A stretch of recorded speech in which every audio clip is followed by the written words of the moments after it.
சிம்ம ராசிக்கான June month ராசிக்கலாம். சிம்ம ராசிக்கு அஷ்டம சனி ஆரம்பமாகிவிட்டது. சிம்ம ராசிக்காரர்கள் உங்கள் ஹெல்த்தை கவனமாக பார்த்துக்கொள்வது நல்லது. 8ஆம் இடத்தில் சனி செல்கிறார். சனி பூரட்டாதி நட்சத்திரத்தில் இருக்கிறார். சனி 8ஆம் அதிபதி குருவின் நட்சத்திரத்தில் இருக்கிறார். அதனால் நீங்கள் உங்கள் ஹெல்த்தை கவனமாக பார்த்துக்கொள்ள வேண்டும். உங்களுக்கு ஹெல்த் இஷ்யூஸ் வரத்துக்கு வாய்ப்பு இருக்கிறது.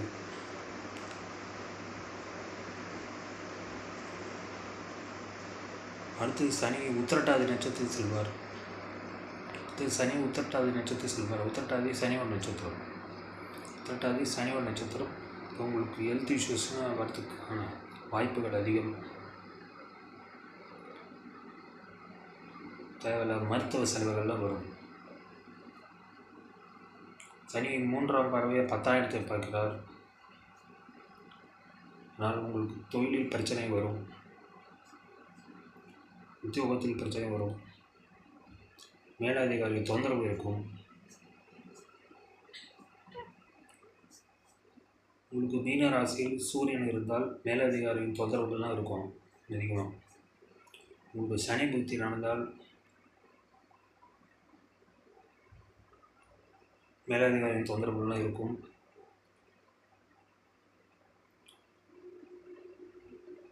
ஆரோக்கிய பிரச்சனைலாம் வரும். உங்களுக்கு சனி புத்தி நடக்கணும்னா உங்களுக்கு ஓரளவுக்கு ரிலீஃப் தான்.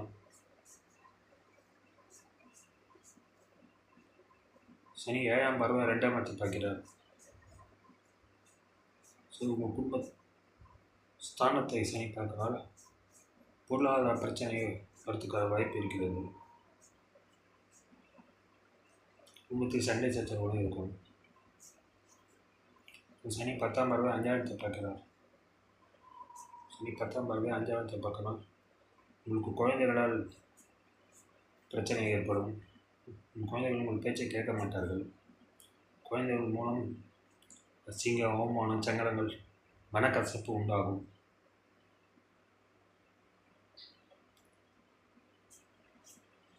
அஷ்டம சனி தொந்தரவை சமாளிக்கிறதே கடினம். இதில் ராசியில் கேது இருக்கிறார். கேது சில தொந்தரவுகளை கொடுப்பார். உங்களுக்கு விரக்தி மனப்பான்மை கொடுப்பார். கேது ஆன்மீக எண்ணங்களை அதிகரிப்பார். கேது ஆன்மீக நாட்டை அதிகரிக்கும்.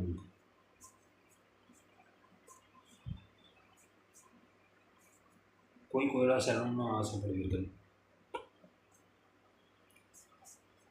ஸோ ராசியில் கேது இருக்கார். 7ஆம் இடத்தில் ராகு. ஸோ திருமணம் ஆகாத சிம்ம ராசிக்காரங்களும் திருமணம் ஆகிறது கடினம். உங்கள் ஜாதகத்தை நல்ல தசாபுத்தி நடந்தால் உங்களுக்கு திருமணம் ஆகும் யோகம் இருக்கும். ஜாதகத்தை நல்ல தசாபுத்தி நடந்தால் உங்களுக்கு திருமணம் ஆகிற யோகம் இருக்கும்.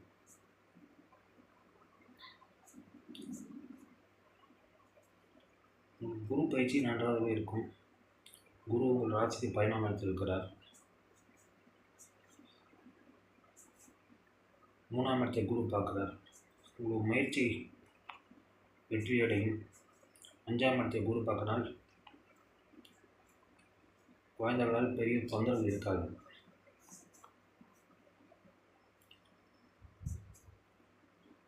குரு உங்களோட ராசிக்கு 7ஆம் இடத்தை பார்க்கிறார். குரு ராகுவையும் பார்க்கிறார்.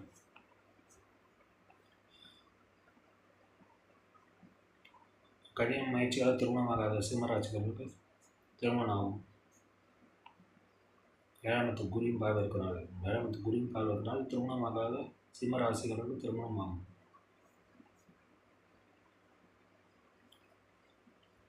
ராசி சூரியன் 10ஆம் இடத்தில் இருக்கிறார். ஸோ உங்களுக்கு பொருளாதாரம் நன்றாகவே இருக்கும். மாத பிற்பகுதி சூரியன் 11ஆம் இடத்துக்கு வருவார். குருவோடு சேர்ந்து விடுவார். இப்போது அற்புதமான யோகங்கள் உங்களுக்கு இருக்கும். பொருளாதார உயர்வு இருக்கும். சம்பள உயர்வு கிடைக்கும். பதவி உயர்வு கூட கிடைக்கும் உங்களுக்கு.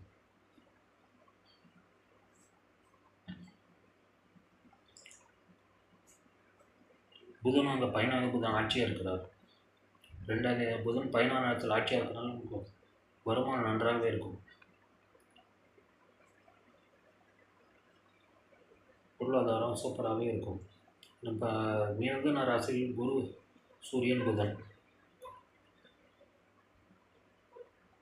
இதனால் உங்களுக்கு பொருளாதாரம் நன்றாகவே இருக்கும்.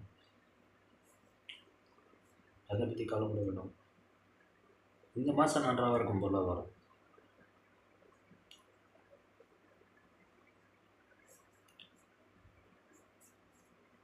செவ்வாய் உங்கள் ராசியில் இருக்கிறார். உங்கள் ராசிக்கு யோகாதிபதியான செவ்வாய் ராசியில் இருப்பது சிறப்பு. வீடு மனை வாங்கும் யோகம் கிடைக்கும்.